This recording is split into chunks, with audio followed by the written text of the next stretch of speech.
Urdu audio books .com پر آپ سن رہے ہیں سیرت سرور عالم صلی اللہ علیہ وآلہ وسلم، جلد دوئم، تالیف مولانا سید ابو العلا مودودی، آواز وجیح احمد صدیقی، پروڈیوسر اظہر نیاز۔ باب ششم، فصل ششم، حصہ 3، امت مسلمہ کی شان ترکیب۔ اس طرح رسول اللہ صلی اللہ علیہ وآلہ وسلم نے نہ صرف اس اصل دین کو تازہ کیا جو ابتدا سے چلا آ رہا تھا، بلکہ اس امت کو بھی اثر نو قائم کیا جو تمام انبیاء علیہم السلام کے زمانے سے امت مسلمہ کہلاتی چلی آ رہی تھی۔ اس امت میں مختلف قبیلوں اور خاندانوں اور علاقوں سے نکل کر جو لوگ شامل ہوتے چلے گئے، آپ صلی اللہ علیہ وآلہ وسلم نے ان سب کو ایک دوسرے کا حامی و مددگار، ایک دوسرے کا بھائی، ایک دوسرے کا ہمدرد و غمگسار بنایا۔ سب کی جان، مال، آبرو کو برابر کی حرمت دی، سب کے حقوق اور فرائض یکساں ٹھہرائے اور کسی کے لیے کوئی ایسا امتیاز نہ رکھا جو دوسرے کو حاصل نہ ہو۔ یہ عرب کے قبیلہ پرست اور عصبیت زدہ ماحول کے لیے ایک عجیب چیز تھی جسے قبول کرنے کے لیے ان کا دماغ کسی طرح آمادہ نہ ہوتا تھا۔ ابن زید کی روایت ہے کہ رسول اللہ صلی اللہ علیہ وآلہ وسلم کے چچا ابو لہب نے آپ سے ایک روز پوچھا، اگر میں تمہارے دین کو مان لوں تو مجھے کیا ملے گا؟ آپ صلی اللہ علیہ وآلہ وسلم نے فرمایا، جو اور سب ایمان لانے والوں کو ملے گا۔ اس نے کہا، میرے لیے یعنی نبی کے چچا کے لیے بھی کوئی فضیلت نہیں ہے؟ حضور صلی اللہ علیہ وسلم نے فرمایا، اور آپ کیا چاہتے ہیں؟ اس پر وہ بولا، ناز جائے، اس دین کا ناز جائے جس میں اور یہ دوسرے لوگ برابر ہوں۔ ابن جریر۔ اس تصور عصبیت کے برعکس قرآن نے صاف صاف کہا، قیامت کے دن نہ تمہاری رشتہ داریاں کام آئیں گی اور نہ اولاد۔ سورۃ الممتحنہ آیت 3۔ یہ خونی رشتے یہیں دھرے کے دھرے رہ جائیں گے اور وہاں ان کا کوئی فائدہ نہ ہوگا۔ اصل چیز ایمان ہے جو قیامت میں کام آنے والی ہے۔ اس لیے دنیا میں بھی تمہارے رشتہ و تعلق کی بنیاد اسی پر قائم ہونی چاہیے۔ ہمارے رفیق تو حقیقت میں صرف اللہ اور اللہ کا رسول اور وہ اہل ایمان ہیں جو نماز قائم کرتے ہیں، زکوٰۃ دیتے ہیں اور اللہ کے آگے جھکنے والے ہیں۔ سورہ مائدہ آیت 55۔ مومن تو ایک دوسرے کے بھائی ہیں، لہذا اپنے بھائیوں کے درمیان تعلقات کو درست کرو۔ سورہ الحجرات آیت 10۔ یہ اور ایسی ہی دوسری آیات تھیں جنہوں نے دنیا کے تمام مسلمانوں کی ایک عالمگیر برادری قائم کر دی۔ اسی تعلیم کی یہ برکت ہے کہ کسی دوسرے دین یا مسلک کے پیرووں میں وہ اخوت نہیں پائی جاتی ہے جو مسلمانوں کے درمیان پیدا ہوئی اور آج تک پائی جاتی ہے۔ اس کی اہمیت اور اس کے تقاضوں کو رسول اللہ صلی اللہ علیہ وآلہ وسلم نے بکثرت ارشادات میں بیان فرمایا، جن سے اس کی پوری روح اور زیادہ اجاگر ہو گئی۔ حضرت جریر بن عبداللہ کہتے ہیں کہ رسول اللہ صلی اللہ علیہ وآلہ وسلم نے مجھ سے 3 باتوں پر بیعت لی تھی۔ ایک یہ کہ نماز قائم کروں گا، دوسری یہ کہ زکوٰۃ دیتا رہوں گا، تیسری یہ کہ ہر مسلمان کا خیر خواہ رہوں گا۔ بخاری کتاب الایمان۔ حضرت عبداللہ بن مسعود رضی اللہ عنہ کی روایت ہے کہ حضور صلی اللہ علیہ وآلہ وسلم نے فرمایا، مسلمان کو گالی دینا فسق ہے اور اس سے جنگ کرنا کفر۔ بخاری کتاب الایمان۔ مسند احمد میں اسی مضمون کی روایت حضرت سعید بن مالک رضی اللہ عنہ نے بھی اپنے والد سے نقل کی ہے۔ حضرت ابو ہریرہ کی روایت ہے کہ رسول اللہ صلی اللہ علیہ وآلہ وسلم نے فرمایا، ہر مسلمان پر دوسرے مسلمان کی جان، مال اور عزت حرام ہے۔ مسلم کتاب البر والصلۃ، ترمذی باب البر والصلہ۔ حضرت ابو سعید خدری رضی اللہ عنہ اور حضرت ابو ہریرہ رضی اللہ عنہ کہتے ہیں کہ حضور صلی اللہ علیہ وسلم نے فرمایا، مسلمان مسلمان کا بھائی ہے، وہ اس پر ظلم نہیں کرتا، اس کا ساتھ نہیں چھوڑتا اور اس کی تذلیل نہیں کرتا۔ ایک آدمی کے لیے یہی شر بہت ہے کہ وہ اپنے مسلمان بھائی کی تحقیر کرے۔ مسند احمد۔ حضرت سہل بن سعد ساعدی آپ کا یہ ارشاد روایت کرتے ہیں کہ گروہ اہل ایمان کے ساتھ ایک مومن کا تعلق ویسا ہی ہے جیسا سر کے ساتھ جسم کا تعلق ہوتا ہے۔ وہ اہل ایمان کی ہر تکلیف کو اسی طرح محسوس کرتا ہے جس طرح سر جسم کے ہر حصے کا درد محسوس کرتا ہے۔ مسند احمد۔ حضرت لقمان رضی اللہ عنہ بن بشیر کا بیان ہے کہ رسول اللہ صلی اللہ علیہ وآلہ وسلم نے فرمایا، مومنوں کی مثال آپس کے رحم اور محبت اور ہمدردی کے معاملے میں ایک جسم کی سی ہے کہ اگر ایک عضو میں کوئی تکلیف ہو تو سارا جسم اس کی خاطر بے خوابی اور بخار میں مبتلا ہو جاتا ہے۔ حضرت ابو موسیٰ اشعری رضی اللہ عنہ کہتے ہیں کہ حضور صلی اللہ علیہ وآلہ وسلم نے فرمایا، مومن دوسرے مومن کے لیے اس دیوار کی طرح ہے جس کا ہر حصہ دوسرے حصے کو مضبوط کرتا ہے۔ حضرت عبداللہ بن رضی اللہ عنہ حضور صلی اللہ علیہ وسلم کا یہ ارشاد نقل کرتے ہیں، مسلمان کا بھائی ہے، نہ اس پر ظلم کرتا ہے نہ اس کی مدد سے باز رہتا ہے۔ جو شخص اپنے بھائی کی کسی حاجت کو پورا کرنے میں لگا ہوا ہوگا، اللہ اس کی حاجت پوری کرنے میں لگ جائے گا، اور جو شخص کسی مسلمان کو کسی مصیبت سے نکالے گا، اللہ تعالیٰ اسے روز قیامت کی مصیبتوں سے نکال دے گا، اور جو شخص کسی مسلمان کی عیب پوشی کرے گا، اللہ قیامت کے روز اس کی عیب پوشی کرے گا۔ حضرت جابر رضی اللہ عنہ بن عبداللہ اور ابو طلحہ بن سہل الانصاری رضی اللہ عنہ کا بیان ہے کہ حضور صلی اللہ علیہ وآلہ وسلم نے فرمایا، اگر کوئی شخص کسی مسلمان کی حمایت ایسے موقع پر نہیں کرتا جہاں اس کی تذلیل کی جا رہی ہو اور اس کی عزت پر حملہ کیا جا رہا ہو، تو اللہ تعالیٰ بھی اس کی حمایت ایسے موقع پر نہیں کرے گا جہاں وہ اللہ کی مدد کا خواہاں ہوگا۔ اگر کوئی شخص کسی مسلمان کی حمایت ایسے موقع پر کرتا ہے جہاں اس کی عزت پر حملہ کیا جا رہا ہو اور اس کی تذلیل و توہین کی جا رہی ہو، تو اللہ عز و جل اس کی مدد ایسے موقع پر کرے گا جہاں وہ چاہتا ہے کہ اللہ اس کی مدد کرے۔ حضرت عبداللہ بن عمرو بن عاص کی روایت ہے کہ حضور صلی اللہ علیہ وآلہ وسلم نے فرمایا، مسلمان وہ ہے جس کی زبان اور جس کے ہاتھ سے مسلمان محفوظ رہیں۔ حضرت ابو بکرہ نفی بن الحارث کہتے ہیں کہ حجۃ الوداع کے موقع پر یوم النحر کی تقریر میں حضور صلی اللہ علیہ وسلم نے فرمایا، خبردار رہو، میرے بعد کافروں کی طرح نہ ہو جانا کہ ایک دوسرے کی گردنیں مارنے لگو۔ بخاری و مسلم۔ حضرت انس رضی اللہ عنہ کی روایت ہے کہ حضور صلی اللہ علیہ وآلہ وسلم نے ایک دفعہ فرمایا، تیرا بھائی ظالم ہو یا مظلوم اس کی مدد کر۔ ایک شخص نے عرض کیا، اگر وہ مظلوم ہو تو میں اس کی مدد کروں گا، مگر وہ ظالم ہو تو میں اس کی مدد کیسے کروں؟ فرمایا، اس کو ظلم سے روک دے اور باز رکھ، کیونکہ یہی اس کی مدد ہے۔ بخاری۔ حضرت عبداللہ بن عمرو بن عاص کی روایت ہے، مومنوں کے خون برابر کی قیمت رکھتے ہیں اور دوسروں کے مقابلے میں وہ سب ایک ہاتھ کی طرح ہیں۔ مسند ابو داؤد 83 حدیث 2258۔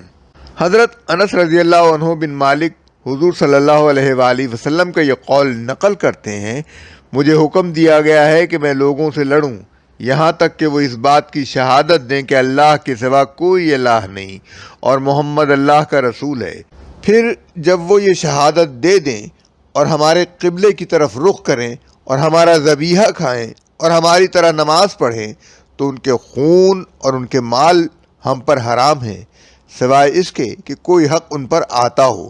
ان کے لیے وہی حقوق ہیں جو مسلمانوں کے لیے ہیں، اور ان پر وہی فرائض ہیں جو مسلمانوں پر ہیں۔ ایک دعوت اور تحریک کی علمبردار امت، مگر یہ امت اس نوعیت کی نہ تھی کہ کچھ لوگ ایمان لا کر بس اپنی جگہ اللہ اللہ کریں، نیک کام کریں اور آپس میں ایک دوسرے کے حامی و مددگار اور ہمدرد و غمخوار ہوں، بلکہ اس سے آگے بڑھ کر اس امت کا کام یہ تھا کہ اس کا ہر فرد اسلام کی دعوت لوگوں میں پھیلائے، بھلائی کا حکم دے اور برائی سے روکے۔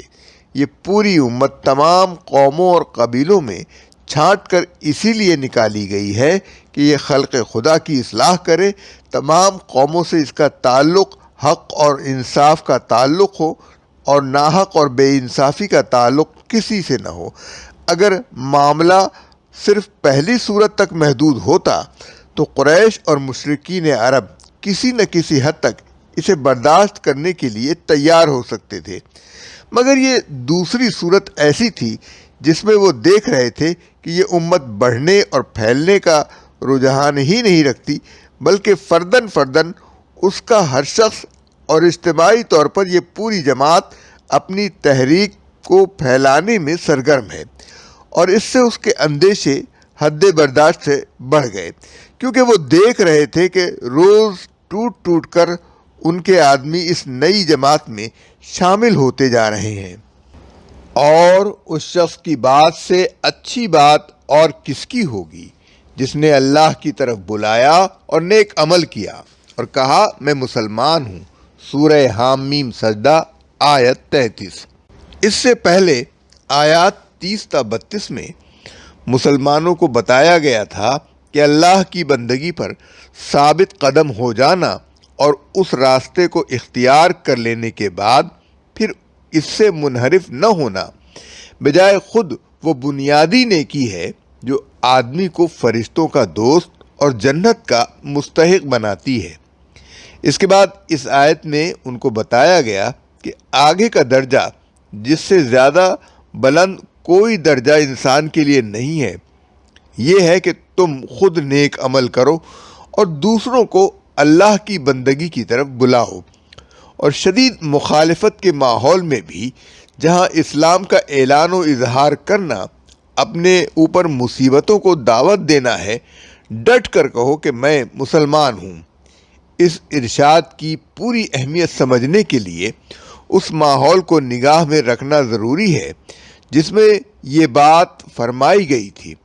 اس وقت حالت یہ تھی کہ جو شخص بھی مسلمان ہونے کا اظہار کرتا تھا اسے یکایک محسوس ہوتا تھا کہ گویا اس نے درندوں کے جنگل میں قدم رکھ دیا ہے، جہاں ہر ایک اسے پھاڑ کھانے کو دوڑ رہا ہے، اور اس سے آگے بڑھ کر جس نے اسلام کی تبلیغ کے لیے زبان کھولی اس نے تو گویا درندوں کو پکار دیا کہ آؤ اور مجھے بھمور ڈالو۔ ان حالات میں فرمایا گیا کہ کسی شخص کا اللہ کو اپنا رب مان کر سیدھی راہ اختیار کر لینا اور اس سے نہ ہٹنا بلا شبہ اپنی جگہ بڑی اور بنیادی نیکی ہے، لیکن کمال درجے کی نیکی یہ ہے کہ آدمی اٹھ کر کہے کہ میں مسلمان ہوں اور نتائج سے بے پرواہ ہو کر اللہ کی طرف خلق خدا کو دعوت دے، اور اپنے اس کام کو کرتے ہوئے اپنا عمل اتنا پاکیزہ رکھے کہ کسی کو اسلام اور اس کے علم برداروں پر حرف رکھنے کی گنجائش نہ مل سکے۔ مسلمانوں کا امامت عالم پر معمور ہونا۔ اور اسی طرح ہم نے تم کو ایک امت وسط بنایا ہے تاکہ تم دنیا کے لوگوں پر گواہ ہو اور رسول تم پر گواہ۔ سورہ بقرہ آیت 143۔ یہ امت محمد صلی اللہ علیہ وآلہ وسلم کی امامت عالم کا اعلان تھا۔ اسی طرح کا ارشاد اللہ کی اس رہنمائی کی طرف ملتا ہے جس سے محمد صلی اللہ علیہ وآلہ وسلم کی پیروی قبول کرنے والوں کو سیدھی راہ معلوم ہوئی، اور وہ ترقی کرتے کرتے اس مرتبے پر پہنچے کہ امت وسط قرار دیے گئے، اور تحویل قبلہ کی طرف بھی جسے نادان محض ایک سمت سے دوسری سمت کی طرف پھرنا سمجھ رہے تھے، حالانکہ دراصل بیت المقدس سے کعبے کی طرف سمت قبلہ کا پھرنا یہ معنی رکھتا تھا کہ اللہ نے بنی اسرائیل کو دنیا کی پیشوائی کے منصب سے باضابطہ معزول کیا اور امت محمدیہ صلی اللہ علیہ وآلہ وسلم کو اس پر فائز کیا۔ امت وسط کا لفظ اس قدر وسیع معنویت اپنے اندر رکھتا ہے کہ کسی دوسرے لفظ سے اس کے ترجمے کا حق ادا نہیں کیا جا سکتا۔ اس سے مراد ایک ایسا اعلیٰ و اشرف گروہ ہے جو عدل و انصاف اور توسط کی روش پر قائم ہو، جو دنیا کی قوموں کے درمیان صدر کی حیثیت رکھتا ہو، جس کا تعلق سب کے ساتھ یکساں حق اور راستی کا تعلق ہو اور ناحق و ناروا تعلق کسی سے نہ ہو۔ پھر یہ جو فرمایا کہ تمہیں امت وسط اس لیے بنایا گیا ہے کہ تم لوگوں پر گواہ ہو اور رسول تم پر گواہ، تو اس کا مطلب یہ تھا اور آج بھی ہے کہ آخرت میں جب پوری نوع انسانی کا اکٹھا حساب لیا جائے گا، اس وقت رسول اللہ صلی اللہ علیہ وآلہ وسلم اللہ تعالیٰ کے ذمہ دار نمائندے کی حیثیت سے تم پر گواہی دے گا کہ فکر صحیح اور عمل صالح اور نظام عدل کی جو تعلیم اللہ نے اسے دی تھی، وہ اس نے تم کو بے کم و کاست پوری کی پوری پہنچا دی اور عملاً اس کے مطابق کام کر کے دکھا دیا۔ اس کے بعد رسول کے قائم مقام ہونے کی حیثیت سے تم کو عام انسانوں پر گواہ کی حیثیت سے اٹھنا ہوگا اور یہ شہادت دینی ہوگی کہ رسول نے جو کچھ تمہیں پہنچایا تھا وہ تم نے انہیں پہنچانے میں، اور جو کچھ رسول نے تمہیں دکھایا تھا وہ تم نے انہیں دکھانے میں اپنی حد تک کوئی کوتاہی نہیں کی۔ اسی طرح کسی شخص یا گروہ کا اس دنیا میں خدا کی طرف سے گواہی کے منصب پر مامور ہونا ہی در حقیقت اس کا امامت اور پیشوائی کے مقام پر سرفراز کیا جانا ہے۔ اس میں جہاں فضیلت اور سرفرازی ہے، وہیں ذمہ داری کا بہت بڑا بار بھی ہے۔ اس کے معنی یہ ہے کہ جس طرح رسول اللہ صلی اللہ علیہ وآلہ وسلم اس امت کے لیے خدا ترسی، راست روی، عدالت اور حق پرستی کی زندہ شہادت بنے، اسی طرح اس امت کو بھی تمام دنیا کے لیے زندہ شہادت بننا چاہیے، حتیٰ کہ اس کے قول اور عمل اور برتاؤ ہر چیز کو دیکھ کر دنیا کو معلوم ہو کہ خدا ترسی اسی کا نام ہے، راست روی یہ ہے، عدالت اس کو کہتے ہیں، حق پرستی ایسی ہوتی ہے، اور اسلام دنیا کے انسانوں کو یہ کچھ بنانے آیا ہے۔ امت مسلمہ کی خصوصیات: تم دنیا میں وہ بہترین امت ہو جسے انسانوں کی ہدایت و اصلاح کے لیے میدان میں لایا گیا ہے۔ تم نیکی کا حکم دیتے ہو، بدی سے روکتے ہو اور اللہ پر ایمان رکھتے ہو۔ سورہ آل عمران آیت 110۔ اس آیت میں نبی صلی اللہ علیہ وآلہ وسلم کے متبعین کو بتایا گیا کہ دنیا کی امامت و رہنمائی کے جس منصب سے بنی اسرائیل اپنی نااہلی کے باعث معزول کیے جا چکے ہیں، اس پر اب تم مامور کیے گئے ہو، اس لیے کہ اخلاق و اعمال کے لحاظ سے اب تم دنیا میں سب سے بہتر انسانی گروہ بن گئے ہو، اور تم میں وہ صفات پیدا ہو گئی ہیں جو امامت عادلہ کے لیے ضروری ہیں، یعنی نیکی کو قائم کرنے کے لیے اور بدی کو مٹانے کا جذبہ و عمل، اور اللہ وحدہ لا شریک کو اعتقاداً اور عملاً اپنا الہ اور رب تسلیم کرنا۔ لہذا اب امامت عالم کا یہ کام تمہارے سپرد کیا گیا ہے۔ مومن مرد اور مومن عورتیں سب ایک دوسرے کے رفیق ہیں، بھلائی کا حکم دیتے ہیں اور برائی سے روکتے ہیں، نماز قائم کرتے ہیں، زکوٰۃ دیتے ہیں اور اللہ اور اس کے رسول کی اطاعت کرتے ہیں۔ یعنی مومن مرد و زن ایک ایسا گروہ بن گئے ہیں جس کے افراد میں یہ خصوصیت مشترک ہے کہ نیکی سے وہ اتنی دلچسپی رکھتے ہیں کہ دنیا کو اس کا حکم دیتے ہیں، بدی سے وہ اتنی نفرت کرتے ہیں کہ دنیا کو اس سے روکتے ہیں۔ خدا کی یاد ان کے لیے غذا کی طرح زندگی کی ناگزیر ضروریات میں شامل ہے۔ راہ خدا میں مال خرچ کرنے کے لیے ان کے دل اور ہاتھ کھلے ہوئے ہیں، اور خدا اور رسول کی اطاعت ان کی زندگی کا وتیرہ ہے۔ اس مشترک اخلاقی مزاج اور طرز زندگی نے انہیں آپس میں ایک دوسرے سے جوڑ دیا ہے۔